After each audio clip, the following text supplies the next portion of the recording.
We welcome you to this Thanksgiving week edition of Overreaction Monday. Along with my friend Chris Brockman, I am Rich Eisen. Good to see you over there, Christopher. Good to see you, buddy. What's happening? This show, as always, brought to you by our Game Time friends. It's the fast and easy way to buy tickets for all the sports, music, comedy, and theater events near you. Killer last-minute deals, all-in prices, views from your seat so you know exactly what to expect when you arrive. And what you can expect is $20 off your first purchase after you download the Game Time app, create an account, and use the code OVERREACTION. Download Game Time today.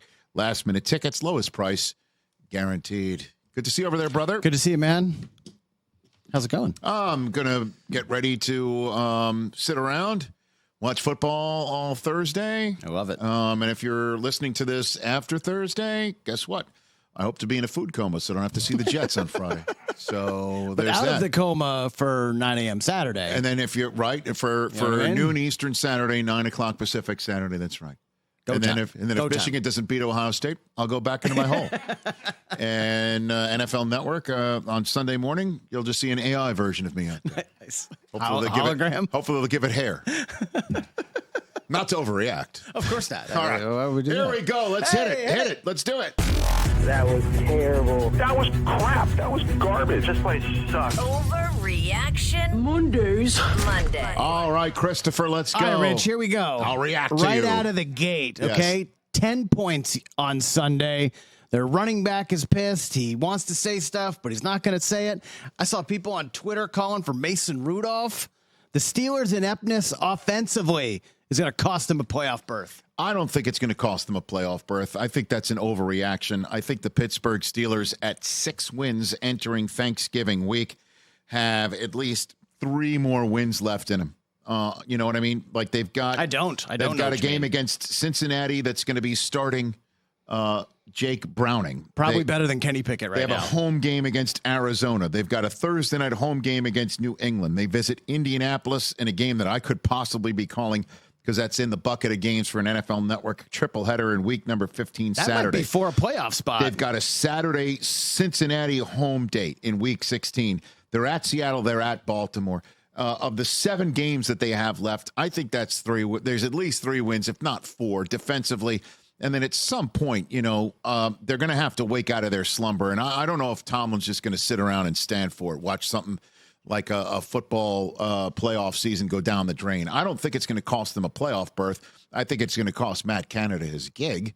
And I don't know if Tomlin's going to have the desire to do it during the playing season. But it's not going to be Kenny Pickett losing his job, and they're going to turn to Trubisky in the same way that the Jets have benched Zach Wilson to turn to Tim Boyle, which is a nice lump of coal to be delivered by Prime, Amazon Prime on Friday. So, I don't think it'll cost him a playoff berth. I think that's an overreaction. Do you think the Ken Dorsey firing might have broke the seal on other coaches being like, oh, maybe I can do this? Well, I mean, Tomlin has got a certain way of doing things. And, we had Louis Riddick on Monday's show called it stubborn. And the Jets aren't going to make a move on Nathaniel Hackett because pulling that code red on Aaron Rodgers' choice of offensive coordinator might not go over very well with number 8 as he's trying to get back in time for this season or definitely is going to be around for next. When I'm sure he wants Nathaniel Hackett in place. So there's a certain amount of stasis the Jets are undergoing right now that ordinarily they might not. So I don't think the Bills going ahead and bouncing their guy and having Josh Allen look far more efficient in the first game of Joe Brady dialing it up is going to provide any roadmap or sense of inspiration for others. I'll just call this an overreaction. I think the Steelers still make the playoffs right now. Ooh. Yeah, there's a lot of potential, playoff implicating action for them. At Indianapolis is definitely one of them. Yeah, that one could be juicy. All right, next, Rich. Green Bay yesterday, the Chargers did it again. They went full Charger, and you never go full Charger. Got a case of the dropsies. That didn't help either, but the Chargers should just do it. Make the coaching change ASAP. Give Kellen Moore a 7-game audition. Man, I hate calling for coaches to be fired. I know. I don't want to put you in that spot, but that's my take, not yours. I understand, but me saying that that's not an overreaction would give my check mark to it. Man, that's a tough call. And, you know, it was interesting that Chris Long was loath to say this on the show today because he doesn't know if Kellen Moore would be acceptable within that Chargers locker room. So I'll just say this. If the Spanoses and Tom Telesco get a sense of that locker room, that they are tuning out their head coach and that Kellen Moore is a guy that would be listened to, then maybe, just maybe, that's a way to save matters for right now. I don't see the Chargers doing that. If the Chargers went ahead and kept him after that debacle of a playoff loss last year, True, and ran it back this year, then a 4-6 start this year is not going to cause them to do this. And the same way that we saw what the Vegas Raiders did and kind of turn their season in an upward trend. I heard it was such a holy heck of a mess in Vegas that they had no choice but to do it. Mark Davis had no choice but to do it. 5 games decided by less than 3 points. They've lost all of them. The Chargers defense is definitely the weakest link. I'll just say this. They may do that if they get Blasted on Sunday night in front of the whole country. Yeah. Then it would be a 6-game audition. So I'll just say right now, whether they should will be an overreaction. Let's talk about it next pod. But you're close. Yeah. You're sniffing around it. Yeah, the seat's really hot. Because you'd have to sit here and think, okay, give Kellen Moore an audition, see if he can do it. Right. Call the plays, bring in a new defensive coordinator, or elevate somebody obviously on the staff and go for it. Because Staley's the guy who's calling the defenses. As we know, the team's very talented. Herbie's balling right now, but not getting a lot of help. What else? You know who is getting all the help and he's balling? Brock Purdy. He's going to be an MVP finalist this year. I think that's a tall order. And you know how I feel about it. He's your 4th son? He's your 4th son, You got right? Mahomes and Hurts are going to be 2 of them. Yeah, showdown Monday night. And then the question is, who's the third? Tua is probably in the mix. Lamar.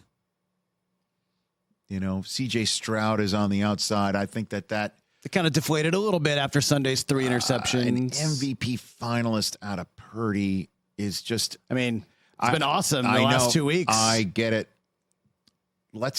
I'll call this an overreaction for the moment. The next 4 weeks for San Francisco is when the rubber is going to meet the road.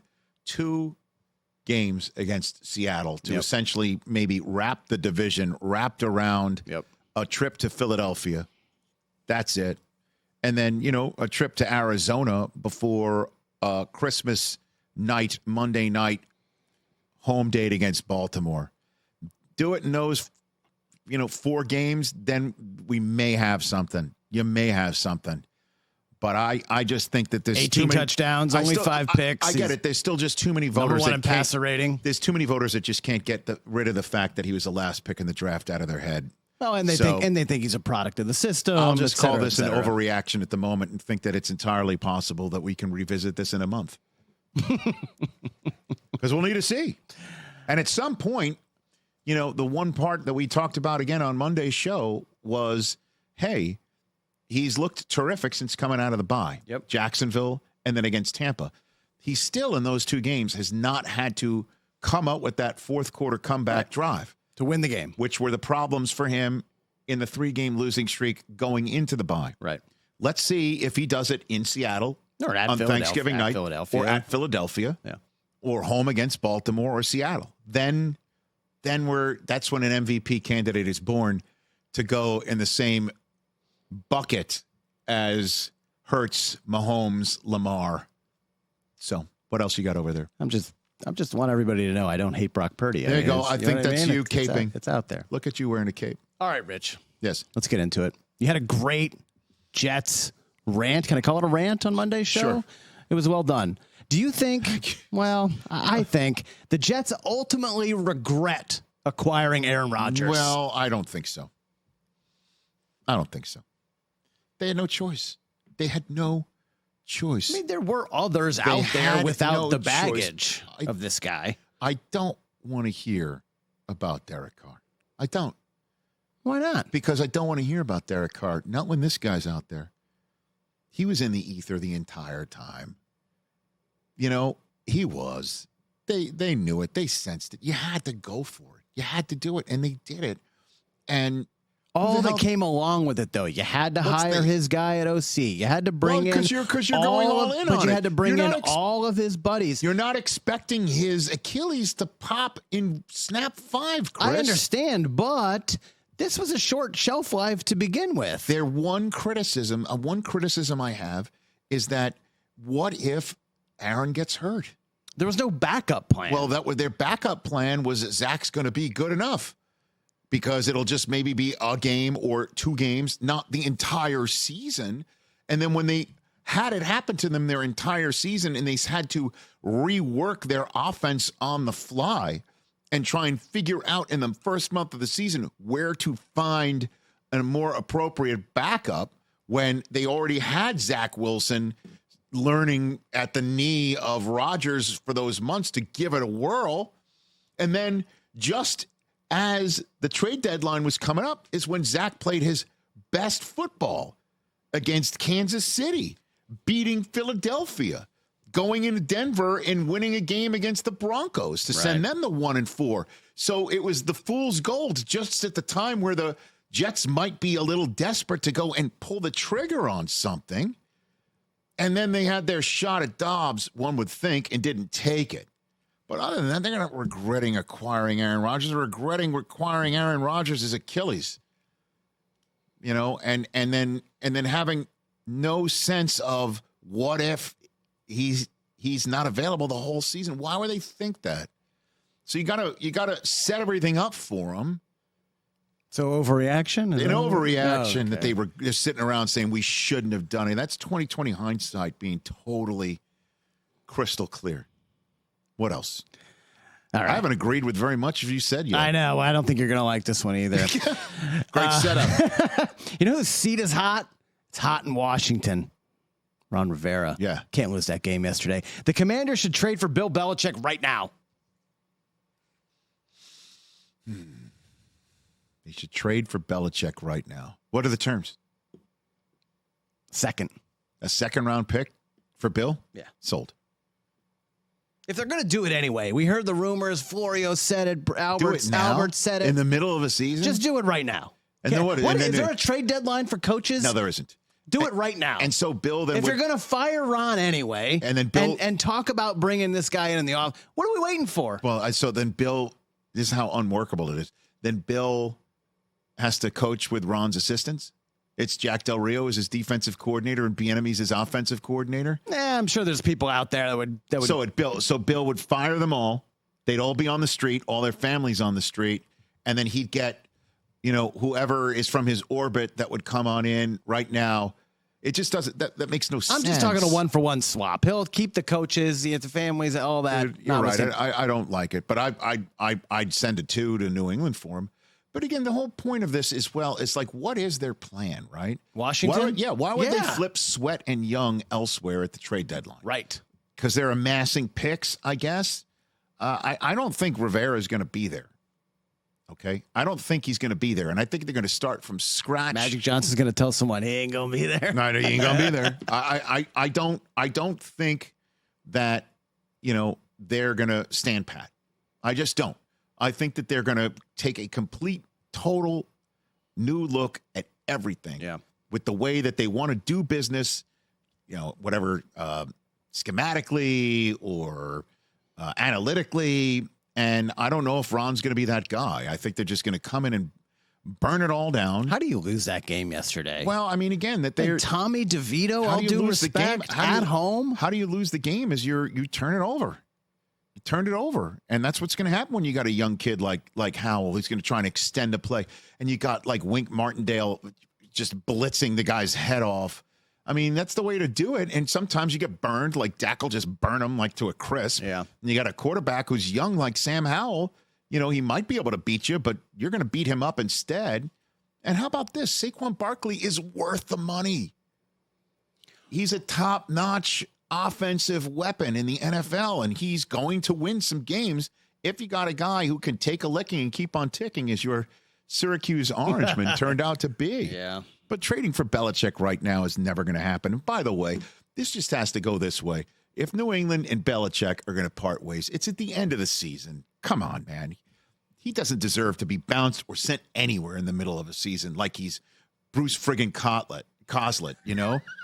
Like from back in the day. Bruce Scott. He's not Dick McPherson, bud. Like, this is Bill friggin' Belichick. I understand. Dude. I get it. So overreaction? It's an overreaction. Oh, okay. All right, it's halftime. Let's hope that you have more, down to earth reactions. I have some. All right, ones that you think We're going to finish. In the meantime, let's sell you some tickets to a sports, music, comedy, or theater event near you. Game Time is the official Overreaction Monday sponsor, and we love being associated with Game Time. Views from your seats, all-in prices, killer last-minute deals, best price guarantee. Game Time pulls zero punches. They let you know right up front what it's going to cost with all-in pricing. And Game Time is the perfect solution to finding tickets to satisfy everyone. I really love it that they've got tickets right up to the start of the event, even an hour before it starts. So it's last minute, with kids in the house, and sometimes things are a little crazy. You can just do some last-minute deals, and it's the place to find the last-minute seats. Download the Game Time app, create an account, use the code OVERREACTION, $20 off your first purchase. Restrictions apply. Visit gametime.co for terms. Create your account. Redeem the code OVERREACTION,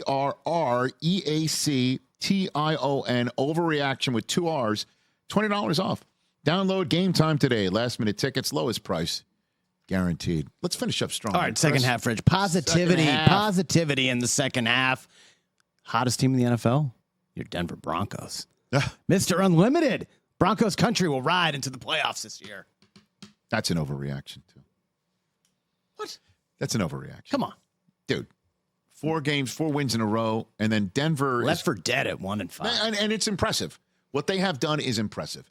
And what Sean Payton has done is impressive, because he did not let this team fall apart when they gave up 70 points, and then they lose to the Jets to go 1-4, and then they've won 4 in a row ever since then.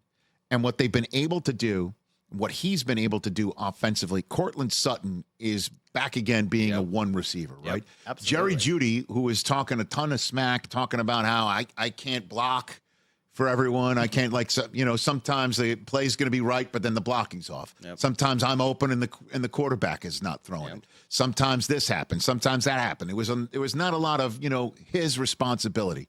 Jeudy is making plays, okay? The running game, despite the Sunday night win, it wasn't working, but it has been working. Russ is definitely, looking better. He's checking it down a lot, man. I think he's making the right decision. He's making he's making enough moves in the backfield. He's keeping plays alive. Brother, Look, he's not throwing for 200 plus a game. I'm sitting next to Kurt Warner, and he's showing some film. There are some wide open receivers down the field that Russ is not seeing. Interesting. Okay. And so there's been, and you take a look at these games. Russ hasn't had to put up 30.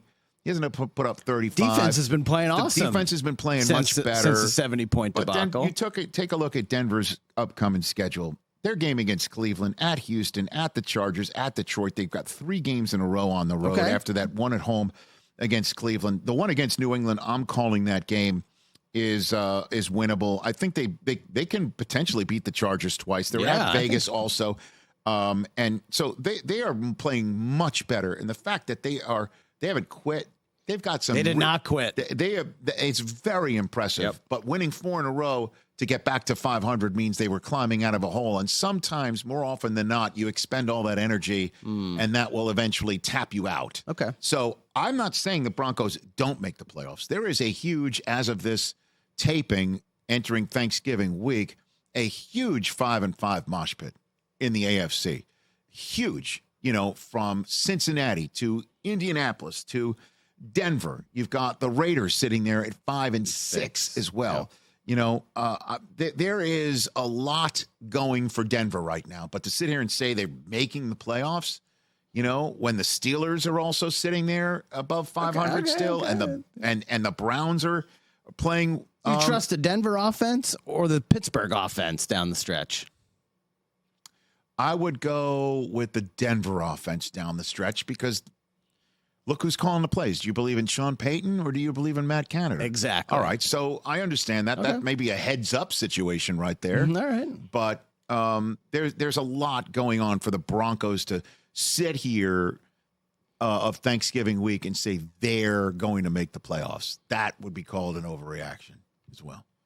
All right, Rich. Have we ever had a pod where every single thing I consider is an overreaction? I actually think you might agree with this one. Wow. Remember coming into the season, it was AFC South. Well, they're one playoff team. Right. And then let's move on. Let's see, AFC North. AFC South is going to get multiple playoff teams. AFC South. No, I'm going to call it.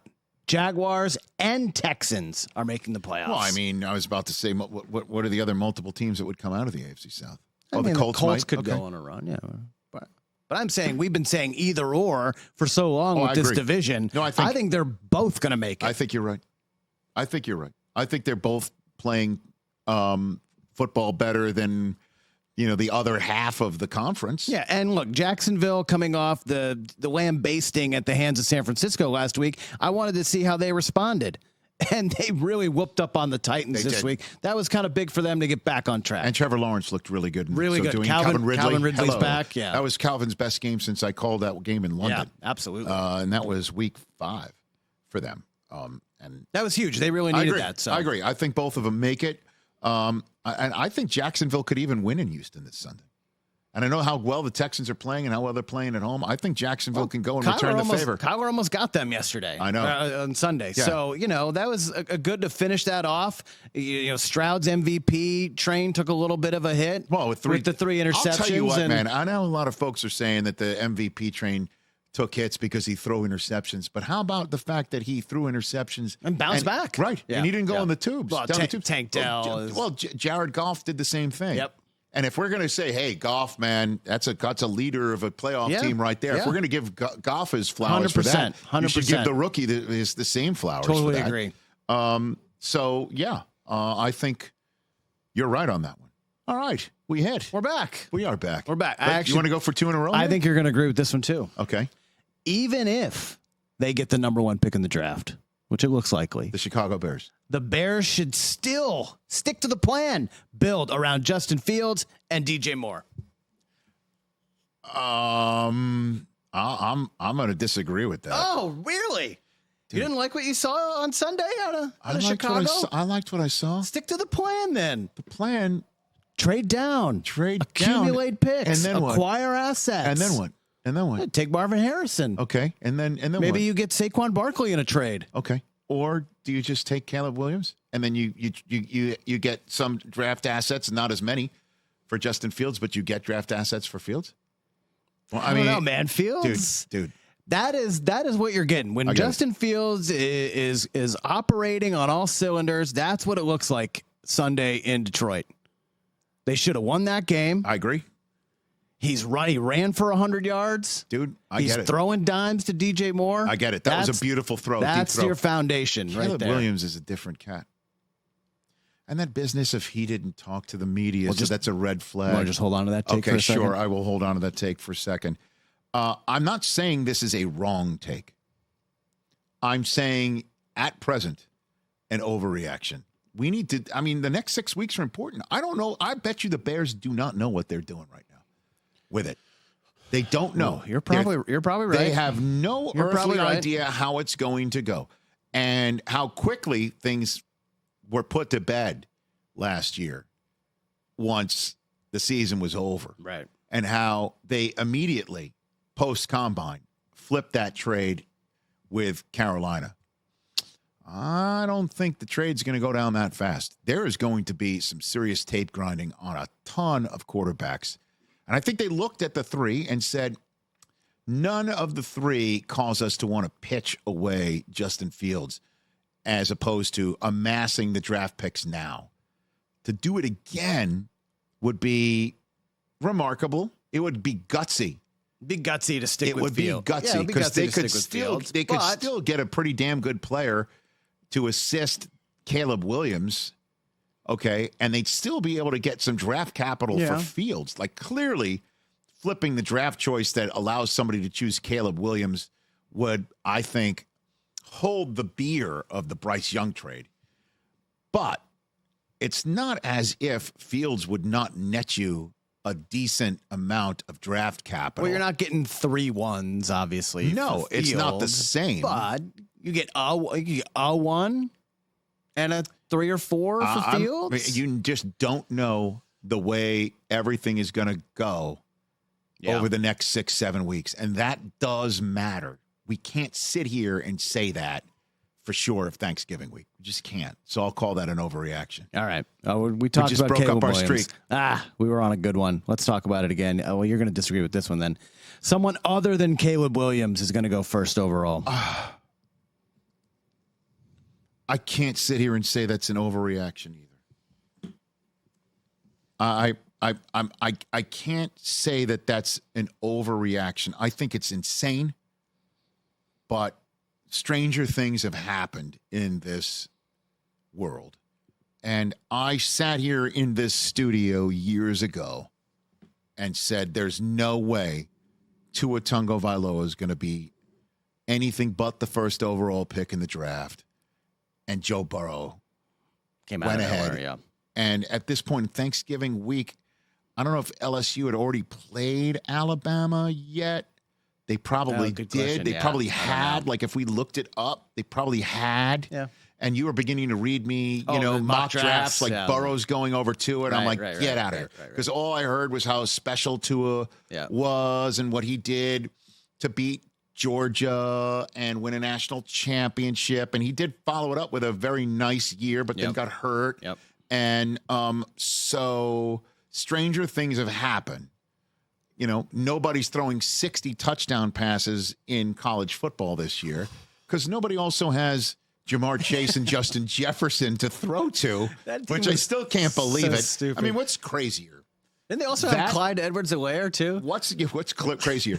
That or Ed Orgeron's topless advertisements commercial for some gym equipment?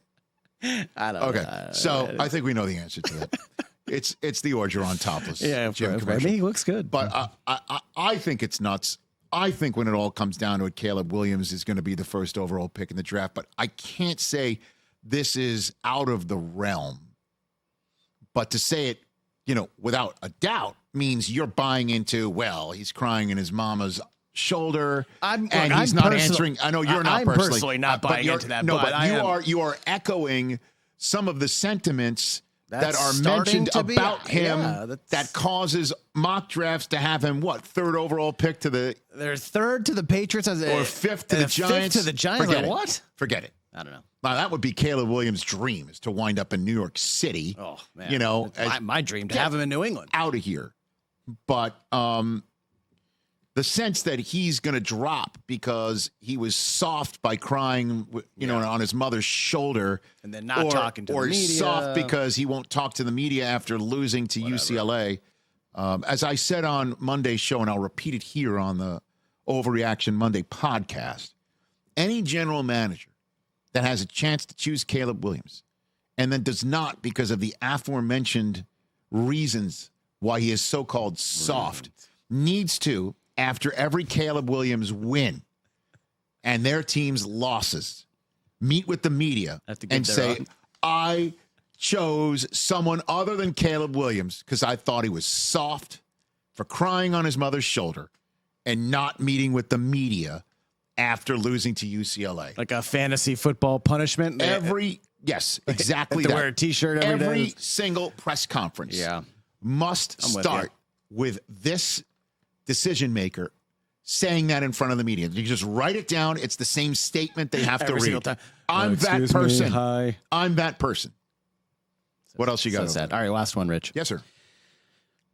And this is very important considering who we were just talking about. Look, I know they played twice in a Super Bowl, and Bill used to be their DC and everything. This week's Patriots-Giants game is more important than any of their Super Bowl matchups. You don't understand. This game is so important. I love when you use overreaction topics to get something off your chest. Do you have the floor?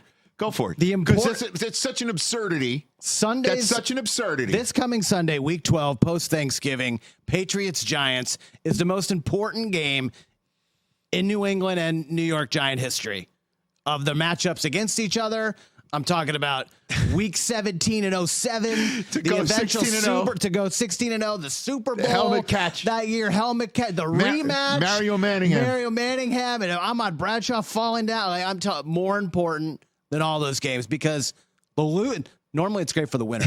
The loser of this game is in perfect position to take Caleb Williams, Drake May, or look, Marvin Harrison. It's a 3-man race for the top of the draft coming next April. Too good. This is the most important game in each franchise's history. The dumbest moment in Overreaction Thank you, Monday Tommy history. DeVito, for winning in week 11. Huh. Pats now have a 1-game lead. Yeah, you do. For the bottom of the draft. Oh, we just need Kyler to just win a couple more games. Kyler, I know you got it in you. I think you will. Got it in you. So this is perfect. It. Loser, This is it. loser gets Caleb. Loser gets Caleb. Unless they sit there and go, wait a minute. loser Wait a gets minute. He didn't meet Caleb. with the media. And we're a media market. You think here Bill in cares about Boston. that? We're media market. Or Vrabel, whoever our head coach is going to be next Look year. at this guy. Oh, my God. Can't wait for Sunday. Dumbest moment in the history of this podcast. But I respect it. I respect you Thank you, using sir. Thank you, sir. the platform. Look, Using Overreaction Monday real estate. it's the most important game in franchise history. More important than trophies. More important than any, even the first one against the Rams. Okay. More important than God. beating Dahomey. Dude. All of them. More important. Get out of here. You're not. What a moron. Oh, well done. Thank you. Big finish. Big Thank you. finish. Thank you. All Finish strong. right. My overreaction that I predicted we would be overreacting to this week, you did not use, which is, magic carpet ride for Antonio Pierce is over because it came close. It's not over. Because it came close. It's not over. Because they came close. Oh, they came close. They gave Miami Rich. a ride, and Aiden O'Connell had a shot to win it at the end to tie it. They at played the end. really good defense. They did. Tyreek went off, but not enough to put points on the board. So I was a little off on it. I did get the general sense of who would win and lose. Yep. And I forgot what yours was. I think mine was the Steelers are gonna win the North. Okay. That's over. Yeah. Jeez. All right. So what are we going to okay. overreact Wow. to for next week's podcast? Here we go. After I just called for his job, I think the Chargers are going to make the playoffs. That's what we're going to Because they're going to beat the Ravens They're on going to Sunday beat night. the Ravens You're out of on your mind. Sunday night. You're out of your Okay. mind. How are they going to do that? Well, Rich, normally in How are they gonna do that? games you score points, and when you score more than the Okay. other, I think they just get it right. I think it's going to be maybe a weird Lamar game. He's going to miss Mark Andrews not being out there. I think Herbert's going to be- go silent snap count as half of the Harbor. I think Herbert shows up out here. All the Balmer, Southern Herbie's California been fans. balling. If he can just get some guys to hold on to the football, I know. this is going to be a really high-scoring game for starters. They're going to put points on the board, and it's going to be the same thing. They're going to be down like 4 with 2 minutes to go. And we'll see. This time they get it done. Okay. So the Chargers are going to make the playoffs. Chargers are making the 5 and playoffs. 6. You're going to 5 see and people 6. just say that? Well, look, the Raiders are going to lose. They have games coming up. They're going Chargers to are in lose. trouble, pal. They're not. Colts. Look, if everybody ahead of them loses, All right. obviously a stretch. But I'm saying they'll be right back in the mix. Okay. Of that 5 and 6. And crew. here's a future overreaction for Week 13. After Week 12 is all completed. 2 simple words. Kirk who? That's it. Kirk who? The Pastronaut will be in front of the country on Monday Night Magic. Football. The Pastronaut.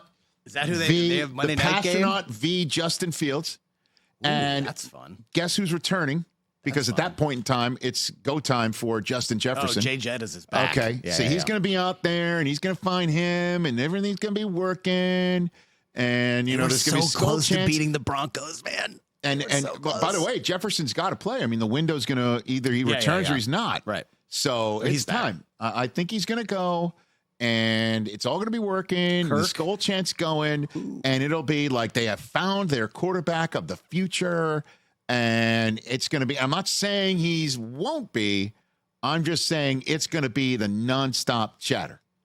Kirk who? Like sign Dobbs to an We're already extension. seeing it. We're Let- already seeing let it. Kirk test free agency.